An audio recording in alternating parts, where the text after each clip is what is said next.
Morning बच्चों। Class 8 हमारा second lesson चल रहा था लाख की चूड़ियाँ, जिसे लिखा किसने था? कामता नाथ ने। ठीक है, तो इसका हमने हाफ लेसन कंप्लीट कर लिया था, आधा लेसन पढ़ लिया था कि लेखक है जो वो हर साल गर्मी की छुट्टियों में अपने मामा के गांव जाता था। वहाँ उसे बदलू काका मिले जो उसे लाख की तरह तरह की चूड़ियाँ बना के देते थे। इसलिए लेखक ज़्यादा समय कहाँ बिताता था? बदलू काका के पास। तो आगे पढ़ते हैं कि लेखक ने बताया था कि हम गर्मी की छुट्टियों में अपने मामा के यहाँ चला जाता था और स्कूल खुलने पर ही वापस अपने गांव आता था। आगे है, परंतु 2-3 बार ही मैं अपने मामा के यहाँ गया होऊंगा, तभी मेरे पिताजी की एक दूर के शहर में बदली हो गई। लेखक बोल रहे हैं कि मैं 2-3 बार ही अपने मामा के गांव गया होऊंगा, फिर बाद में क्या हुआ कि मेरे पिताजी की दूर के शहर में बदली यानी ट्रांसफ़र तबादला हो गया और एक लंबी अवधि तक मैं अपने मामा के गांव न जा सका। लंबी अवधि यानी लंबे समय तक कहाँ न जा सका? अपने मामा के गांव न जा सका। तब लगभग 8-10 वर्षों के बाद जब मैं वहाँ गया तो इतना बड़ा हो चुका था कि लाख की गोलियों में मेरी रुचि न रह गई थी। मतलब कि लेखक बोल रहे हैं कि मैं 8-10 साल के बाद जब अपने मामा के गांव गया तो मैं इतना बड़ा हो गया था कि मुझे लाख की गोलियों में कोई रुचि यानी इच्छा, कोई इंटरेस्ट नहीं रहा था। ठीक है, अतः गांव में होते हुए भी कई दिनों तक मुझे बदलू का ध्यान नहीं आया। लेखक बड़ा हो चुका था, इसलिए उसे लाख की गोलियों में कोई दिलचस्पी नहीं रही थी। तो वो अपने मामा के गांव गया। वहाँ पर जाने के बाद भी कई दिनों तक वह बदलू काका से मिलने नहीं गया। ठीक है, इस बीच मैंने देखा कि गांव में लगभग सभी स्त्रियों के कांच की चूड़ियाँ पहनी है। विरले ही हाथों में मैंने लाख की चूड़ियाँ देखी। तब एक दिन सहसा यानी अचानक, सहसा होगा अचानक, एकदम से। लेखक कह रहे हैं कि मैंने वहाँ गांव में सभी स्त्रियों के हाथों में कांच की चूड़ियाँ पहने हुई देखी और थोड़ी ही स्त्रियाँ ऐसी थी जिनके हाथ में लाख की चूड़ियाँ थी। उन्हें देखकर लेखक को अचानक बदलू काका का ध्यान आया। बात यह हुई कि बरसात में मेरे मामा की छोटी लड़की आंगन में फिसल कर गिर पड़ी और उसके हाथ में कांच की चूड़ी टूटकर उसकी कलाई में घुस गई और उससे खून बहने लगा। ध्यान कैसे आया लेखक को कि जब एक दिन बारिश हो रही थी तो लेखक के मामा की लड़की फिसल कर गिर गई और उसके हाथ में कांच की चूड़ी चुभ जाने से उसकी कलाई पर खून आने लग गया था। ठीक है, तो मामा उस समय घर पर न थे, मुझे ही उसकी मरहम पट्टी करनी पड़ी यानी उसके दवा वगैरह मुझे ही लगानी पड़ी। तभी सहसा मुझे बदलू का ध्यान हो आया और मैंने सोचा कि उससे मिलाऊं। जब लेखक ने अपनी मामा की छोटी लड़की के हाथ पे मरहम पट्टी लगाई तब उन्हें अचानक याद आया कि मैं बदलू काका से मिल आऊं। अतः शाम को घूमते घूमते उसके घर चला गया। बदलू वहीं चबूतरे पर नीम के नीचे एक खाट पर लेटा था। नमस्ते बदलू काका, मैंने कहा। नमस्ते भैया, उसने मेरी और नमस्ते का उत्तर दिया और उठकर खाट पर बैठ गया, परंतु उसने मुझे पहचाना नहीं और देर तक मेरी ओर निहारता रहा। निहारता यानी देखता रहा। मैं हूँ जनार्दन काका, आपके पास से गोलियां बनवा कर ले जाता था, मैंने अपना परिचय दिया। कि लेखक बोलते हैं कि एक दिन मैं शाम को घूमते घूमते बदलू काका के घर के पास गया तो मैंने देखा कि वे वहीं खाट पर नीम के पेड़ के नीचे लेटे हुए थे। मैंने उन्हें नमस्ते बुलाई, उन्होंने भी जवाब में उत्तर नमस्ते का दिया, परंतु मुझे पहचाना नहीं। तो मैंने बताया कि मैं हूँ जनार्दन काका, जो मैं आपसे गोलियां बनवा कर ले जाता था। बदलू फिर चुप रहा, मानो वह अपने स्मृति पटल पर अतीत के चित्र उतार रहा हो। स्मृति यानी याद, अतीत यानी जो बीत चुका है उसके चित्रों को उतार रहा हो, उसे याद कर रहा हो। तब एकदम बोल पड़ा, आओ आओ लल्ला, बैठो, बहुत दिन बाद गांव आए। हाँ, इधर आना नहीं हो सका काका, मैंने चारपाई पर बैठते हुए उत्तर दिया। तो क्या बोले बदलू काका कि हाँ आओ बेटा, बहुत दिनों बाद आए। ठीक है, तो मैंने कहा कि हाँ काका, मैं इधर आ नहीं सका कई दिनों से और चारपाई यानी जो उसकी खाट थी उस पर बैठ गया। कुछ देर शांति रही। मैंने इधर उधर दृष्टि यानी नज़र, दृष्टि क्या होती है? नज़र कुछ देर शांति रहने के बाद मैंने इधर उधर नज़र दौड़ाई, न तो मुझे उसकी माचिया ही नज़र आई और न ही भट्टी, कि मुझे वह चारपाई नज़र नहीं आई जिस पर बैठकर बदलू काका काम करते थे, और ना ही वह भट्टी नज़र आई जिससे वो लाख पिघलाकर चूड़ियाँ बनाते थे।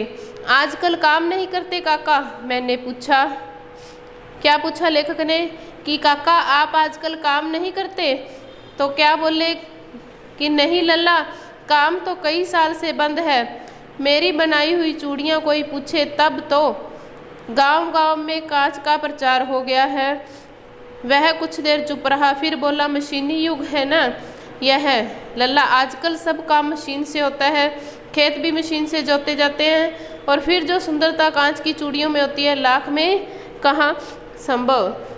तो बदलू काका क्या बोले लेखक से कि बेटा आजकल मशीनी युग चल रहा है, तरह तरह की कांच की चूड़ियाँ बन रही हैं, खेतों का सारा काम भी मशीनों से हो रहा है, तो कांच की चूड़ियाँ लाख की चूड़ियों से ज़्यादा सुंदर होती हैं। लेकिन कांच खतरनाक होता है, जल्दी टूट जाता है। मैंने कहा। नाजुक तो फिर होता ही है लल्ला। कहते कहते उसे खांसी आ गई और वह देर तक खांसता रहा। मुझे लगा उसे दमा है। अवस्था के साथ साथ उसका शरीर ढिल चुका था। उसके हाथों और माथे पर नसें उभर आई थी कि जब बदलू काका खांसने लगे तो लेखक को लगा कि उन्हें दमा यानी अस्थमा जिसे बोलते हैं वो है। फिर क्या हुआ कि उनके अवस्था यानी उनकी एज के अकॉर्डिंग, आयु के अनुसार बुढ़ापा आ गया था, तो उनका शरीर क्या था, ढिल चुका था यानी ढल चुका था, और उनके हाथ और माथे पर नसें उभर आई थी। जाने कैसे उसने मेरी शंका को भाप लिया और बोला, दमा नहीं है मुझे, फसली खांसी है, यही महीने 2 महीने से आ रही है, 10-15 दिन में ठीक हो जाएगी। तो लेखक को जब उसने सोचते हुए देखा तो बदलू काका को समझ आ गया, तो वो बोले कि मुझे दमा नहीं है, मुझे तो मौसमी खांसी है, यही कोई 1-2 महीने से आ रही है और 10-15 दिनों में ठीक हो जाएगी। मैं चुप रहा। मुझे लगा उसके अंदर कोई बहुत बड़ी व्यथा छिपी है। मैं देर तक सोचता रहा कि इस मशीनी युग ने कितने हाथ काट दिए। कुछ देर फिर शांति रही, मुझे अच्छी नहीं लगी। क्या बोल रहे हैं लेखक कि मैं चुप रहा, परंतु मुझे उसके अंदर के दुख का पता चल गया था। मैं देर तक सोचता रहा कि इस मशीनी युग ने क्योंकि कई लोग ऐसे होते हैं जो अपने पैतृक व्यवसाय करते हैं, जो उनके बाप दादा से मिला होता है, उसी से उनका घर चलता है, काम का चलता है, तो मशीन आने से उनके हाथ कट गए और कुछ देर शांति रही, जो मुझे क्या नहीं लगी, अच्छी नहीं लगी। आम की फसल कैसी है काका? लेखक ने पूछा कि काका आम की फसल कैसी है। कुछ देर पश्चात मैंने बात का विषय बदलते हुए पूछा। अच्छी है लल्ला, बहुत अच्छी है, उसने कहकर उत्तर दिया और अंदर अपनी बेटी को आवाज़ दी, अरे रज्जो, लल्ला के लिए आम तो ले आ। फिर मेरी ओर मुखातिब यानी सामने देखकर बात करना, उसके मुख की तरफ या उसकी आंखों में आंखें डालकर बात करने लगा कि माफ़ करना लल्ला, मैंने तुम्हें आम नहीं खिलाए या आम खिलाना भूल गया था। नहीं काका, आम तो इस साल बहुत खाए हैं मैंने। वाह वाह, बिना आम खाए कैसे जाने दूंगा तुमको। जब लेखक ने पूछा कि आम की फसल कैसी है, तो बदलू काका ने कहा कि मुझे माफ़ करना, मैंने तुम्हें आम नहीं खिलाए, क्योंकि छोटे होते हुए बचपन में लेखक वहाँ जाकर आम खाते थे। तो लेखक ने कहा कि नहीं, मैंने आम बहुत खाए हैं। तो बदलू काका ने कहा कि मैं तुम्हें आम खाए बिना नहीं जाने दूंगा। मैं चुप हो गया। मुझे वे दिन याद हो आए जब वह मेरे लिए मलाई बचाकर रखता था।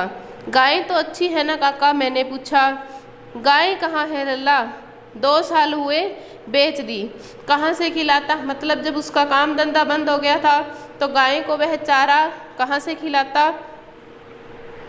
इतने में रज्जो, उसकी बेटी, अंदर से एक डलिया में ढेर से आम ले आई।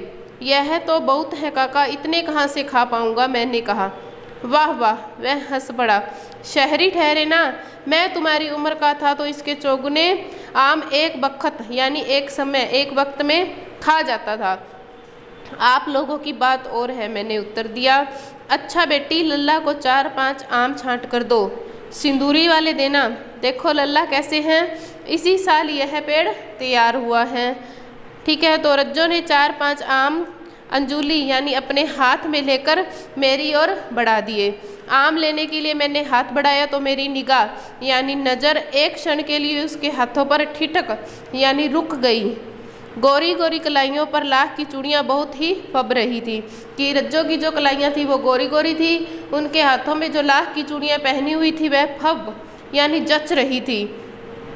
बदलू ने मेरी दृष्टि देख ली और बोल पड़ा, यही आखिरी जोड़ा बनाया था जमींदार साहब की बेटी के विवाह पर। 10 आने पैसे मुझको दे रहे थे, मैंने जोड़ा नहीं दिया, कहा शहर से ले आओ। क्या कह रहे हैं, जब लेखक ने बदलू ने देखा कि लेखक की दृष्टि रज्जो की कलाई पर है तो उन्होंने कहा कि यह आखिरी अंतिम जोड़ा है जो मैंने लाख का बनाया था। किसकी शादी के लिए? जमींदार साहब की बेटी की शादी के लिए, परंतु वो पैसे कम दे रहे थे, इसलिए बदलू ने क्या कहा कि शहर से जाकर ले आओ। आम ले लिए और खाकर थोड़ी देर पश्चात मैं चला आया।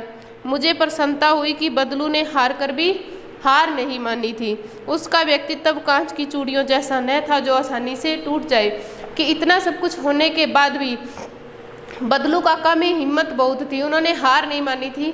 इस बात की लेखक को बहुत खुशी हुई। तो ये हमारा लेसन कंप्लीट हो गया। इसके क्वेश्चन आंसर आप अपनी नोटबुक में साफ साफ हैंडराइटिंग में करोगे। ठीक है।